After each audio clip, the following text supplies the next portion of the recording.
So today, Stephanie White had her first press conference. Unfortunately, I was out coaching, so I missed it. So I'm going to be reacting to the entire thing right now. It is going to be 30 minutes long. This is going to be quite a long reaction, and obviously not going to show the full footage. And I do think if there are questions that aren't that relevant, I'm going to skip through it. I will be watching this at 1.5 times speed, so you guys may not see some of the stuff. So just for copyright reasons, it's a lot easier to react to the audio than it is to react to the video, just to be on the safe side. But let's take a listen. Coach Crosstalk, followed by opening statements from Chief Operating Officer and General Manager Amber Cox, as well as Coach White. Really happy to be here today, sitting next to our next head coach of the franchise, Stephanie White. And this is a big day in the history of the franchise. She's been a part of a lot of big days of the franchise. I've sat on. Funnily enough, Kelly Cowscroft is who I'm pretty sure brought. I think she brought in Stephanie White as an assistant when they last won a championship, which is quite interesting. On the stage many times with Stephanie, first when she was a player. My first player transaction that I ever did was to bring her to Indiana when we were an expansion team. That's mental. That is actually mental. Time ago. So, and the player that I traded for her was Sandy Brondello, who's the head coach of the championship team this year. So we have a long history in this league, and certainly thrilled to have Stephanie back with us. And then of course she returned as an assistant coach with Lynn Dunn and on our staff, and went on to win. Okay, so just gonna want to listen to some things from Stephanie White. A couple of things. First of all, she's basketball royalty in the state of Indiana. Let's just start there. But for me, it was really about bringing a proven leader, somebody who has great. Ooh, Christy sides. That doesn't sound great for you now, does it? Experience in tough moments, great experience in playoff moments, in high pressure situations. I watched her as a player. I watched her as a coach. She knows how to take those moments and never get too high, never get too low. Just a high basketball intellect. The way that she communicates with her players is very impressive. I feel fortunate, really, that we're sitting here and that we have this chance. Boston and Caitlin Clark and Lexi Hull here. Very happy to see you guys. The fact that they're big 3.5 are there. Like when I say they're big threes, they're big three under contract. And to be fair, I was about to say, I was like, Kelsey Mitchell can't be there and Alyssa Smith can't be there. They're both in China. So. And then I want to pass it over to Amber Cox. You guys haven't formally met her, our new COO, GM, and happy to have her on our leadership team. Ownership, Herb Simon and the Simon family, and Mel Raines for their incredible commitment. Okay, I'm not too worried about Amber Cox, what she's saying, so I'm going to skip through that a little bit. To Steph, to so many of us, best architect for all business, and I'm truly grateful that Lynn has agreed to stay on as a senior advisor as I step into this new role as the general manager of the Indiana Fever. And now the reason that we're all here, I'm so excited to welcome Stephanie White back home as the Indiana Fever head coach. And by the way, for the audio is not great on my end either. It's just not the great. Thanks, Amber. Thanks, Kelly. It's going to be really hard for me to not get emotional here today, but I think for all of these people, all these familiar faces in the building here today, this is coming home for me. It has been such an experience with this franchise for nearly 25 years from day one, and the opportunity to come home and to lead this young, exciting, talented team, to work with Kelly again, who is the best architect in the WNBA and has put together championship teams year in and year out, to finally work with Amber. I mean, Kelly's put it together a championship team. To be fair, it was a championship team. Actually, you know what? Losing in Game 5 of the finals, you could argue, is putting together a championship team. But when you have, I'm not going to lie, when you've got Tamika Catchings, it's kind of easy to do. Not that it's not easy to do. It's not that difficult to do. Seen her at many stops along the way as well, and then certainly to continue to work alongside my mentor in Lynn Dunn, who from the time I was about 14 years old, up until now and beyond, has been an incredible resource, sounding board, motivator for me in my quest to be the best that I can be on and off the floor. And certainly when you think about the Indiana Fever and the Indiana Pacers, and what I have always loved from day one of this franchise is that they are spoken equally. The Indiana Pacers and the Indiana Fever and Herb Simon. I'm not going to lie, Dave, that's just not true. But now they are. Maybe the Fever might be ahead of the Pacers right now, but that's just not true.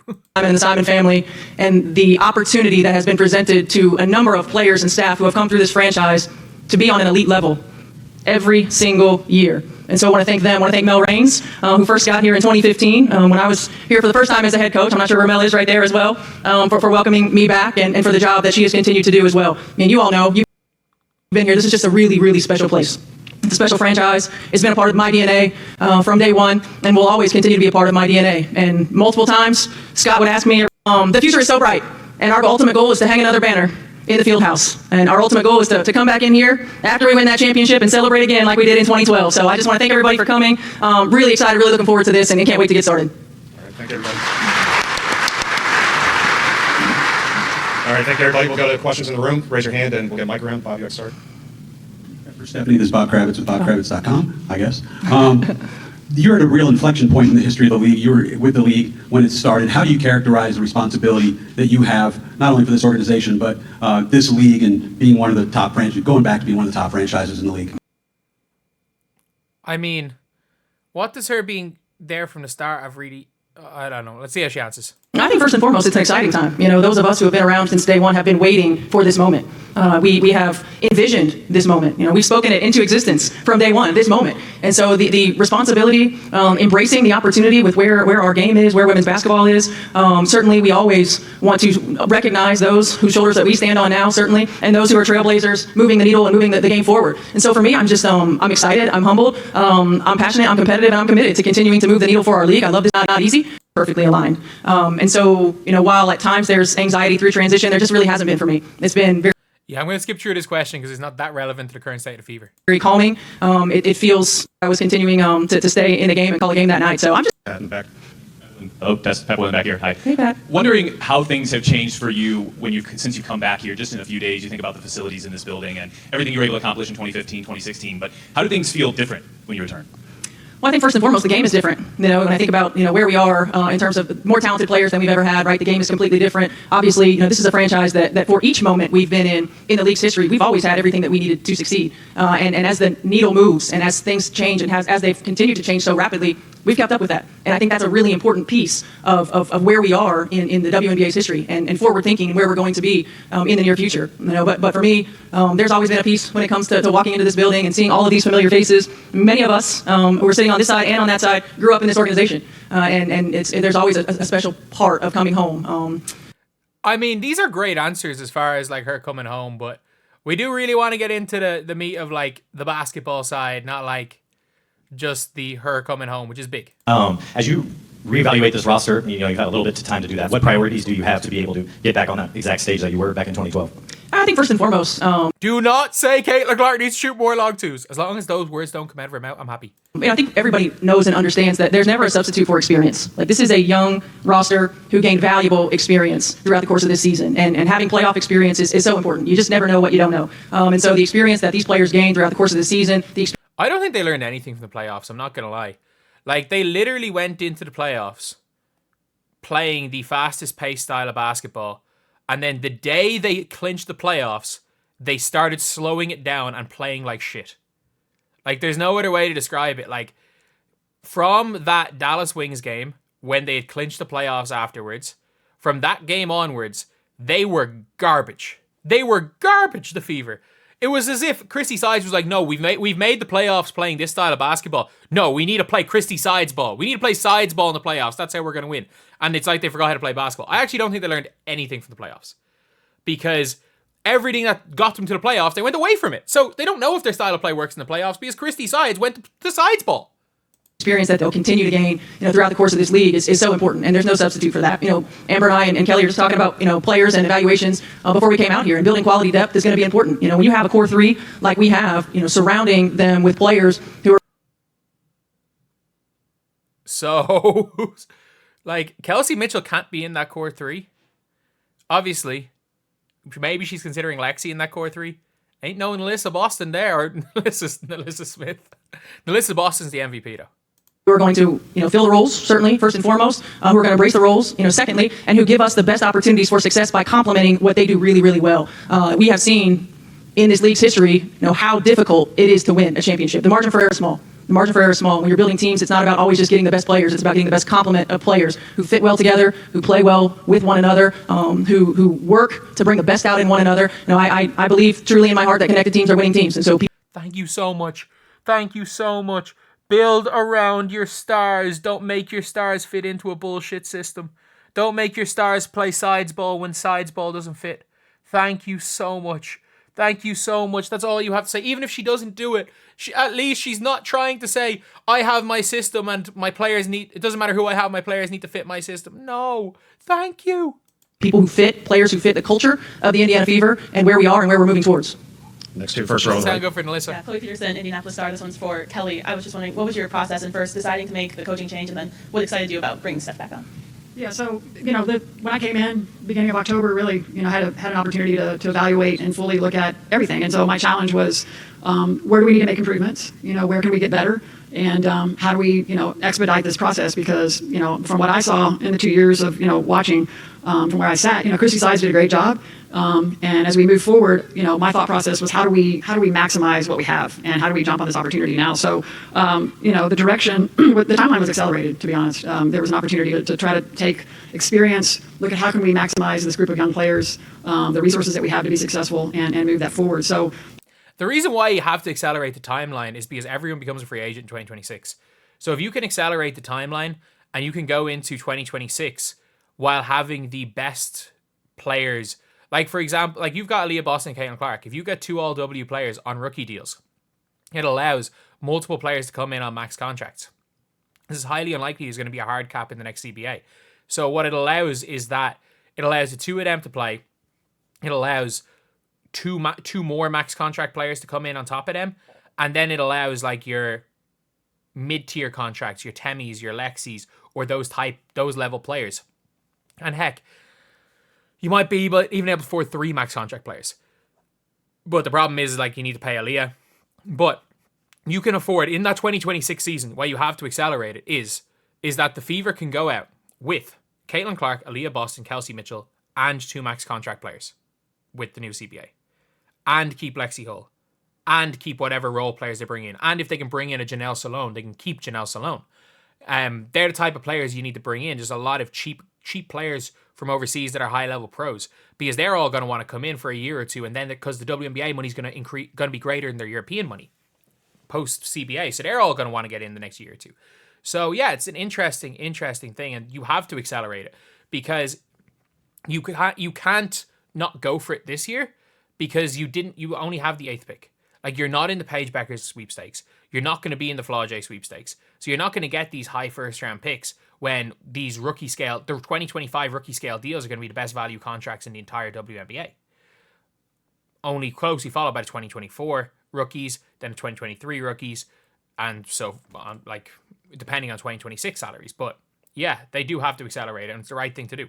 We had made a decision that we were going to move on, and that was tough because it doesn't take away from anything that Christy did and what that coaching staff did. And to use her words, she left it better than she found it.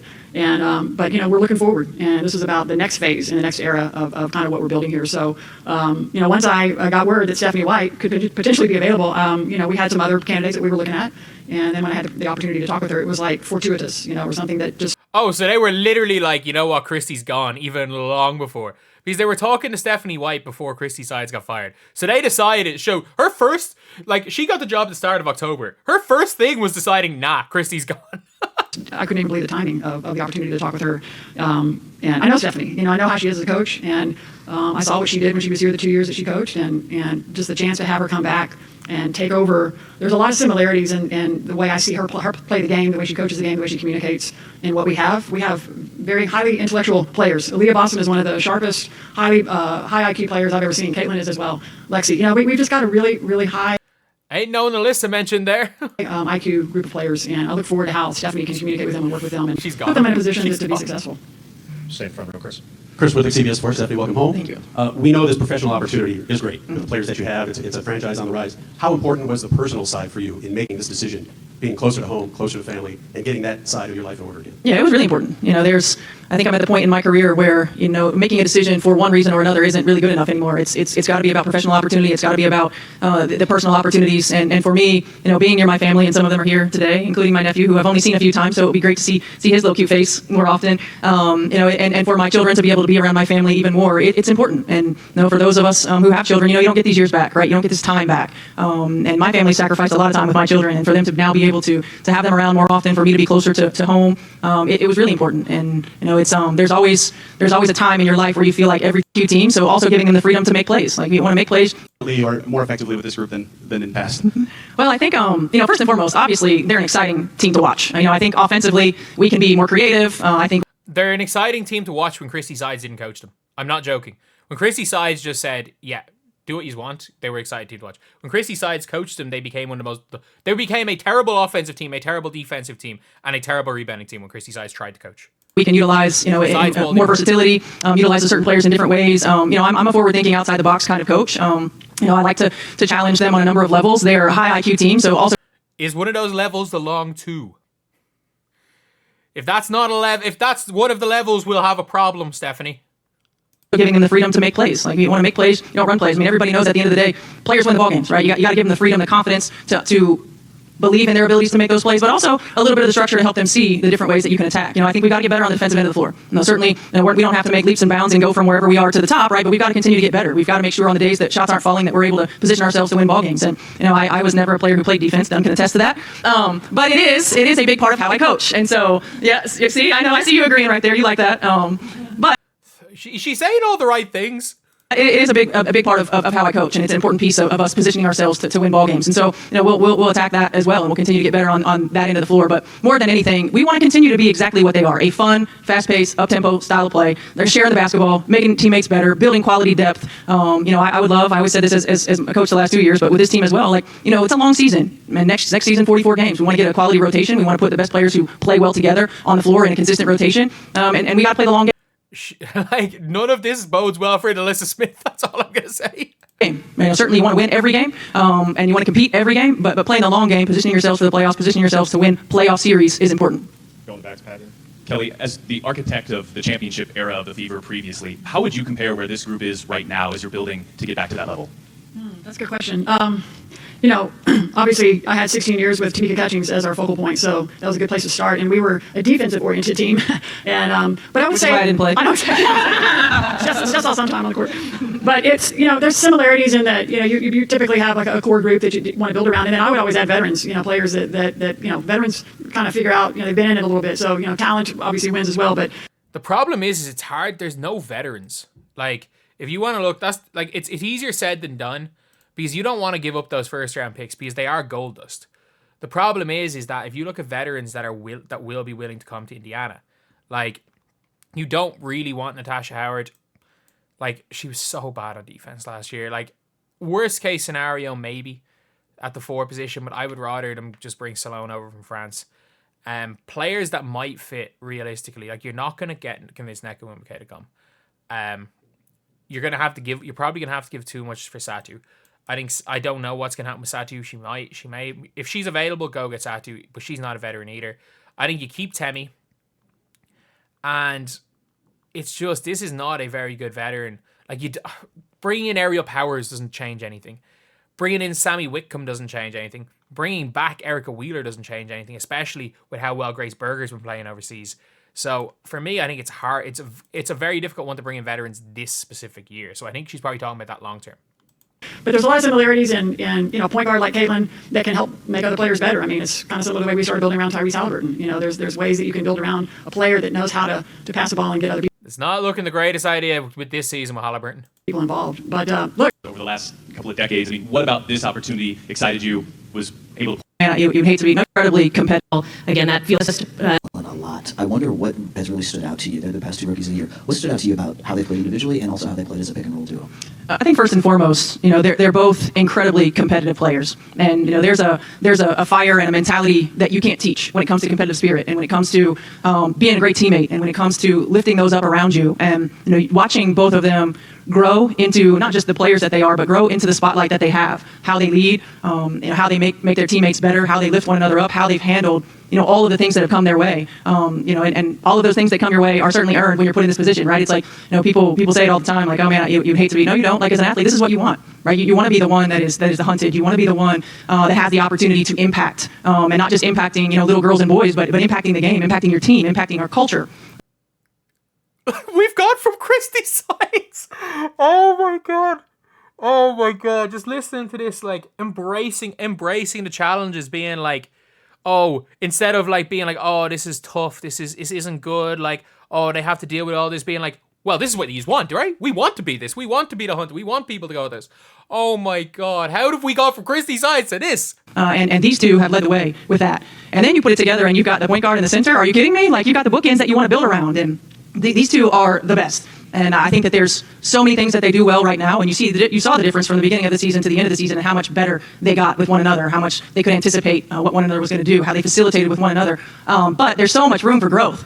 You know, when you think about a Stockton and Malone, right? You think, I know you guys are too young for that reference, but when you think about the great point guards and post players that our game, not just our league, but our game has seen, they are going to go down in history as the greatest. And I'm excited about the opportunity to work with them. I'm excited about the opportunity that we have to build from those starting points and build out.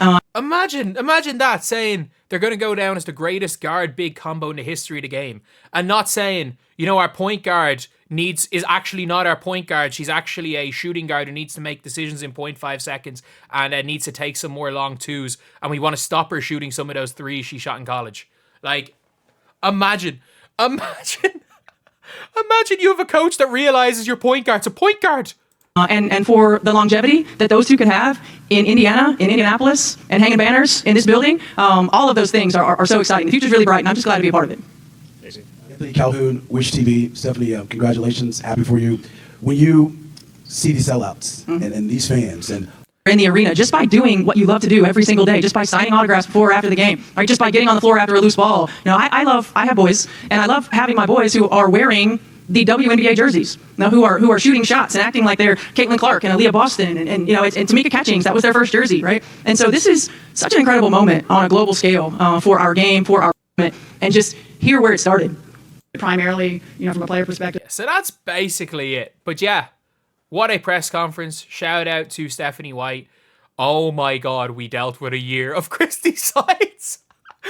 Like, I don't even, like, look, Christy Sides, when they were at their best, Christy Sides literally did not coach. So, even if she sits there, on her phone at every single practice and says, cool, like, you guys coach yourselves, and then she keeps killing it in press conferences, she's already been better than Christy Sides. So, good job, Stephanie White. Really good first press conference.